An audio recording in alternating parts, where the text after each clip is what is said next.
안녕하세요. 외과 의사입니다. 오늘은 비만하고 우리 뚱뚱하신 거 있잖아요. 비만하고 우리 외과 수술하고 어떤 좀 우리가 고려해야 될, 생각해야 될 어떤 사항들이 있는지 말씀을 드릴게요. 비만은 우리 뭐 옛날에는 없었는데 지금 우리 외과 교과서 안에 챕터로 들어갈 만큼 비만 있는 사람 분들이 많습니다. 뭐 수치상으로야 체중에다가 자기 신장 미터로 해서 나누면은 뭐 비만도가 나오거든요. BMI라고 하는데 나오죠. 저 같은 경우도 뭐 70 한 2, 3kg에다가 1.7 뭐 1.7 이렇게 나눠 보면은 24, 5 뭐 이렇게 뭐 나오는 24, 23 이렇게 나오는 경우가 있습니다. 뭐 학문적으로야 25 이상 뭐 되면은 뭐 비만이라고 하는데 저도 그렇게 딱 수치에 걸려 있는 상태이긴 하네요.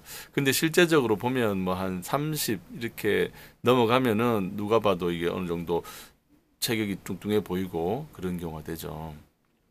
그래서 이런 분들이 어떤 우리 수술을 받을 때 조금 우리가 외과 의사들이 고려해야 될 것들이 생각을 조금 사전에 하거나 아니면 수술 뒤에 생길 거를 어, 고민해야 되는 그런 사항들이 몇 가지가 있습니다. 물론 뭐 가장 좋은 건 비만하지 않으신 분들을 수술하는 게 제일 좋은데 그렇게 될 수가 없잖아요. 또 비만인 분들을 수술할 수밖에 없는 그런 상황이 있기 때문에 또 그렇다고 수술을 당장 미룰 수 있는 상황이 아닌데 살을 빼서 올 수도 없고 또 뭐 수술이 나중에 해도 된다면야 살을 빼서 오세요 하고 하면 되겠지만 그렇지 않잖아요. 그렇지 않기 때문에 어쩔 수 없이 그런 상황을 딛고 수술해야 되는 경우도 있습니다.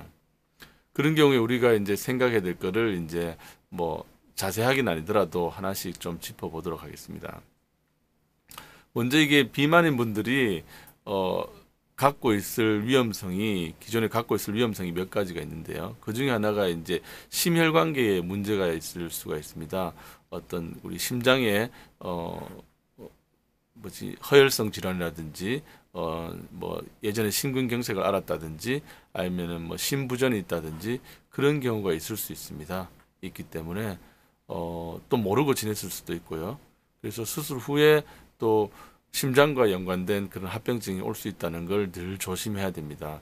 이거는 뭐 100% 막을 수 있다고 알지만 막을 수 있지 못하는 경우도 막지 못하는 경우도 있습니다. 그래서 그래도 생기면 거기에 맞게 대처를 해야 되기 때문에 준비를 해야 된다라고 말씀을 드립니다. 또 하나가 이제 심장과 폐는 같이 붙어 다니죠. 폐 기능에 문제가 있을 소지가 있습니다.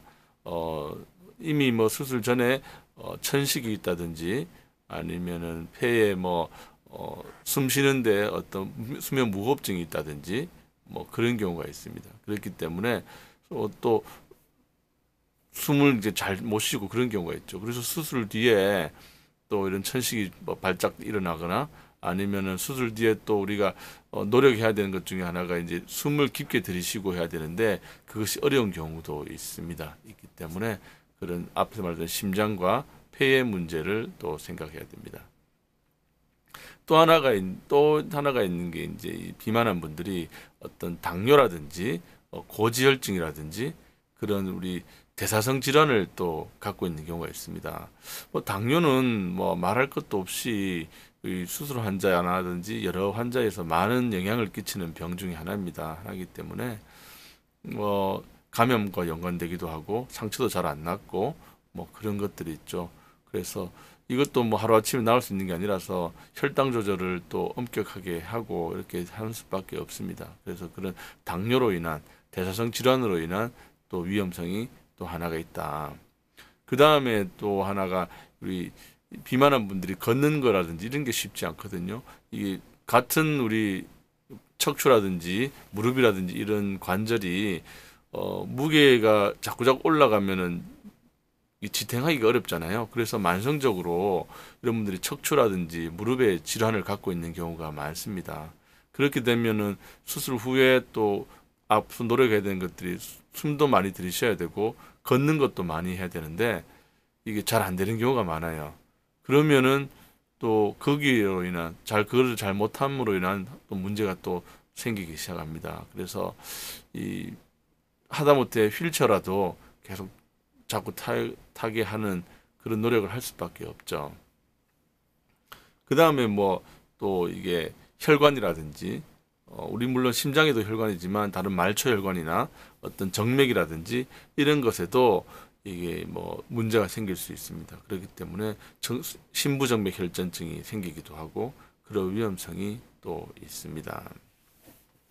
기타 뭐 또 이 뭐 또 하나 열거하자면 이분들이 또 이게 사회적으로 또 뭐 심리적으로 이게 비만한 거에 대해서 혹시라든지 뭐 핸디캡으로 단점으로 알고 또 이게 우울해 하시는 분도 있고 또 하기 때문에 수술 뒤에도 정서적으로 지지를 많이 해드려야지 또 좋아지는 경우도 있습니다. 그래서 외과에서라서 비만 환자를 수술해야 될 때, 뭐 응급수술 이렇게 할 때 수술 전이나 수술 후에 앞서 말씀드렸던 뭐 심장이나 폐나 또는 당뇨라든지 또 우리 걷는 거, 상처, 감염 이런 것들을 많이 걱정을 해야 됩니다. 수술 자체로는 우리가 이제 비만하신 특히 복부 비만이 심하신 분들은 수술장에 이제 배를 개복해 보면 이 지방하고 혈관하고 막 뭉쳐서 있기 때문에 수술이 더디고 힘들고 피도 많이 나고 그런 경우가 종종 있습니다.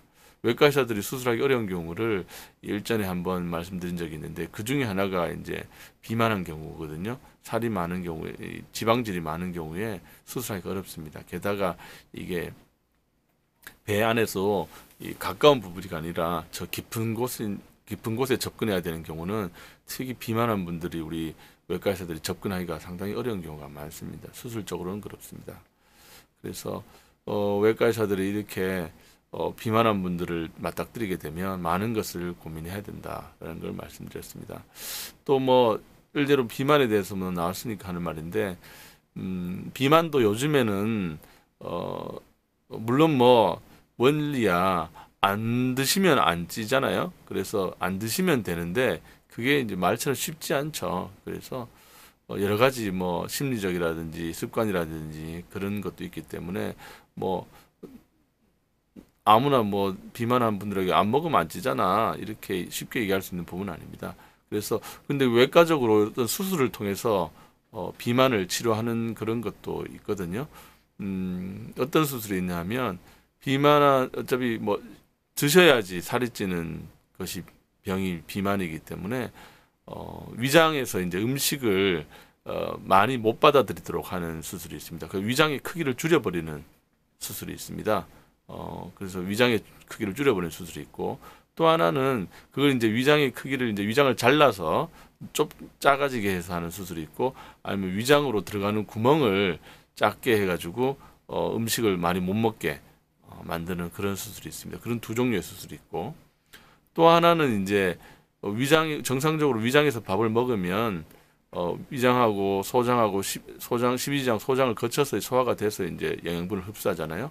그렇게 흡수하는 걸 잘 못하게 해가지고 살을 빼게 하는 방법이 있습니다. 식사는 뭐 그대로 하더라도 얘가 이제 흡수가 잘 안 되는 거예요. 그래서 먹었는데 흡수가 안 되면 살이 빠지겠죠.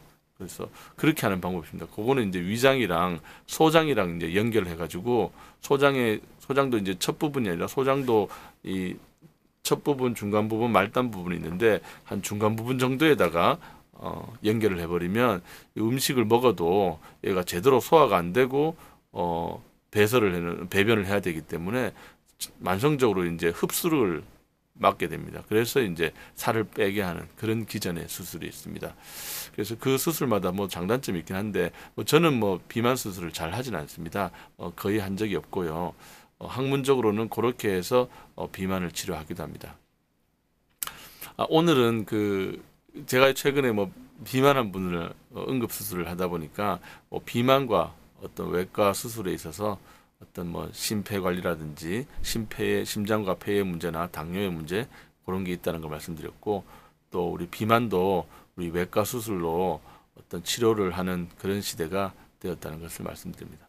오늘 여기까지 하도록 하겠습니다. 감사합니다.